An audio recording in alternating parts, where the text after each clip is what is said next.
When a river enter the plain, it flows slowly from broad। यानी कि क्या होता है, जब नदी जो है वो मैदानी क्षेत्रों में प्रवेश करती है तो इट फ्लो स्लोली, यानी कि वो धीरे धीरे बहती है, और एक जो है फिर उसके बाद में वो चौड़ी होती जाती है। एंड स्वीपिंग कर्व्स, और उसमें क्या हो जाता है कि जैसे जैसे वो बहती जाती है तो उसमें कर्व्स यानी कि आकृतियाँ जो है गोल या जो है सर्प की तरह जो है इस तरीके से आकृति बन जाती है, और उसको लूप जो है लूप्स बन जाते हैं, यानी कि उभरा हुआ जो क्षेत्र हो जाता है, जैसे कि आपको इस डायग्राम में दे रखा है।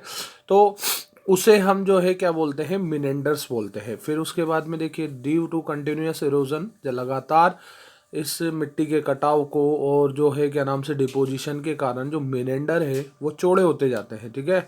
और फिर उसके बाद में end of the loop come closer, और फिर उसके बाद में जो उसके लूप है वो क्लोज आ जाते हैं। अब उसके जो मिनेंडर है, eventually the meander gets separated, फिर वो क्या हो जाते हैं कि मतलब जो वो गोल जहाँ पे आकृति बनती है तो वो धीरे धीरे वो क्या हो जाते हैं, जो है अलग हो जाते हैं नदी से, ठीक है। जैसे इस डायग्राम में आपको दे रखा है यहाँ पर, ठीक है ना। जैसे कि ये वाला जो एरिया दे रखा है, अब ये क्या है, यहाँ से पहले नदी जो है गोल आकृति ली, फिर उसके बाद में धीरे धीरे ये बड़े होते गए, और बड़े होने के बाद में ये नदी से बिल्कुल सेपरेट हो गया, ठीक है ना। तो जब ये सेपरेट हो जाता है तो इसके अंदर जो ये कट जो एक झील बन जाती है, इस झील को ही हम जो है ओक्सबो लेक कहते हैं। किस नाम से जानते हैं, ओक्सबो लेक के नाम से जानते हैं। फिर इसके बाद में देखिए, sometime the river overflow it's bank, जब कई बार क्या होती है कि जो नदी है वो अपने किनारों से भी ऊपर बहने लगती है, तो उसको बोलते हैं हम बाढ़, ठीक है। फ्लूडिंग सराउंडिंग एरिया, और फिर वो चारों उसके आसपास के चारों ओर जो है पानी पानी फैल जाता है, या पानी बह करके वो जो है लैंड एरियाज में चल जाता है। तो वहाँ पे क्या होता है, फाइन स्लिट कोल्ड एलुवियम, जो मिट्टी यानी बाढ़ या पानी के साथ में जो बह करके जो मिट्टी जाती है उसे हम एलुवियम कहते हैं। एलुवियम मतलब जलोढ़ मृदा, या जलोढ़ कहते हैं। जलोढ़ मतलब जल के साथ उंडेल कर लाई गई। तो इस deposit on the bank of the river, और फिर उनको कहाँ जमा कर दिया जाता है, बैंक यानी किनारे पर नदी के। Forming the fertile flood plains, यानी कि फिर क्या होता है कि जो उसमें क्या होता है, जो वहाँ पर बाढ़ निर्मित मैदान, उपजाऊ बाढ़ निर्मित मैदान बन जाते हैं। The raise river bank are called natural levees, और उसको जो किनारे उठे हुए होते हैं उनको हम नेचुरल लीव्स बोलते हैं। आगे देखिए, as the river move toward, जब नदी है वो आगे की ओर बहती है, द सी की तरफ, it become a very slow, तो वो बहुत क्या हो जाती है, धीमी हो जाती है। And split into the several small channels called distributed, और उसी से क्या होती है, उसकी वो कई धाराओं में बट जाती है, जिससे डिस्ट्रीब्यूटरीज कहते हैं।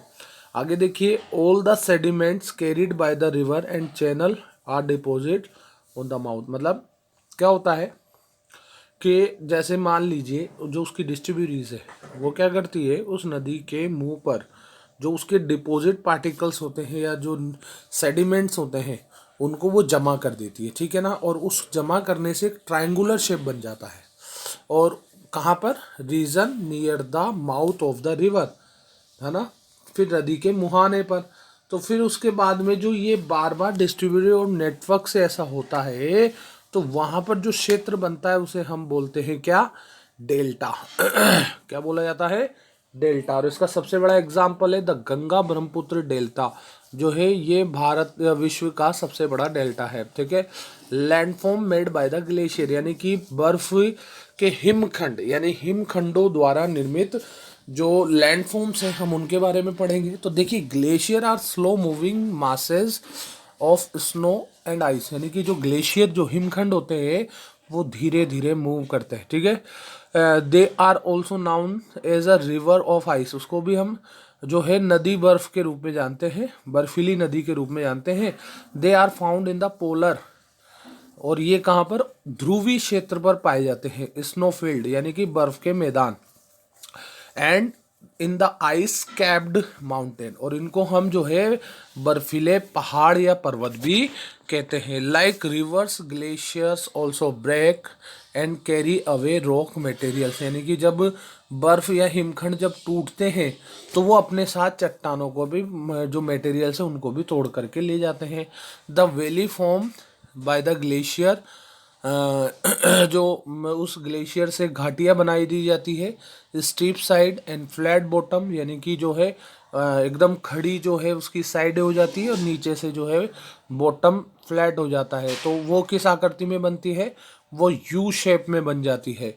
तो इसे जो है हम क्या बोलते हैं, यू शेप वैली के नाम से हम जानते हैं। Glacier also carve out shallows arm chair shaped basin, मतलब जो कुर्सी के आकृति का हो जाता है तो उसको हम जो है क्या नाम से, आर्म चेयर की आकृति का हो जाता है, उसे हम बेसिन कहते हैं। In the mountain called the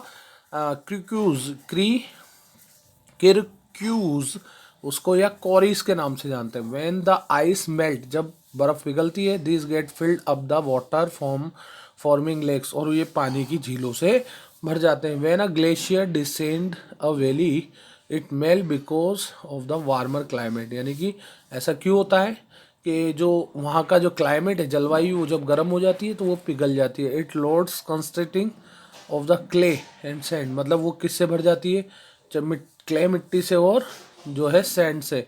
end gravel and the boulders can not be carried any longer, यानी कि उनको ज़्यादा दूर तक वो नहीं ले जा सकते, तो इज़ इवेंचुअली ड्रॉप्ड, वो वहीं छोड़ देते हैं। और इसके जो कारण से होती है मोराइंस बनती है। क्या बनती है, मोराइंस बनती है। आगे चलते हैं। Landform by made by the wind, यानी कि जो हवा के द्वारा निर्मित जो लैंडफॉर्म से हम उनकी बात करेंगे। Wind action is most prominent, यानी कि जो हवा के द्वारा जो गतिविधि होती है वो सबसे प्रोमिनेंट होती है इन द डेजर्ट, रेगिस्तानी क्षेत्र में। There is hardly any vegetations to check the velocity of wind, यानी कि जो उसका वेग, उसका जो दाब है उसको चेक करने के लिए, या उसका जो है क्या नाम से स्पीड है उसको चेक करने के लिए वहाँ पर बहुत कमी से वेजिटेशन पाई जाती है। व्हेन द स्ट्रॉन्ग विंड, जब बहुत तेज हवाएं चलती है,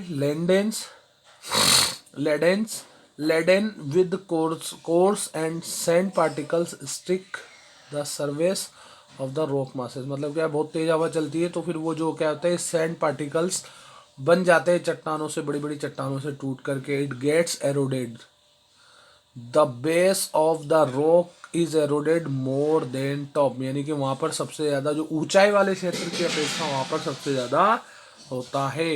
eventually the rock reassemble the mushroom, और फिर वो क्या हो जाती है, वो जो चट्टाने हैं जब वो कट कट करके मशरूम की आकृति की हो जाती है कुछ इस टाइप से, तो फिर उसके बाद में क्या होता है, जैसे ये आपको दिख रखा है, तो देखिए ऊपर की अपेक्षा यहाँ से और यहाँ से ज़्यादा कट गया है।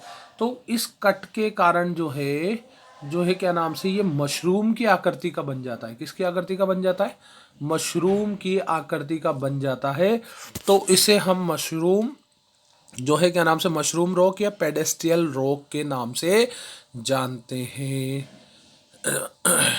अब अगले वीडियो में अगले पार्ट को हम पढ़ेंगे। Thank you very much.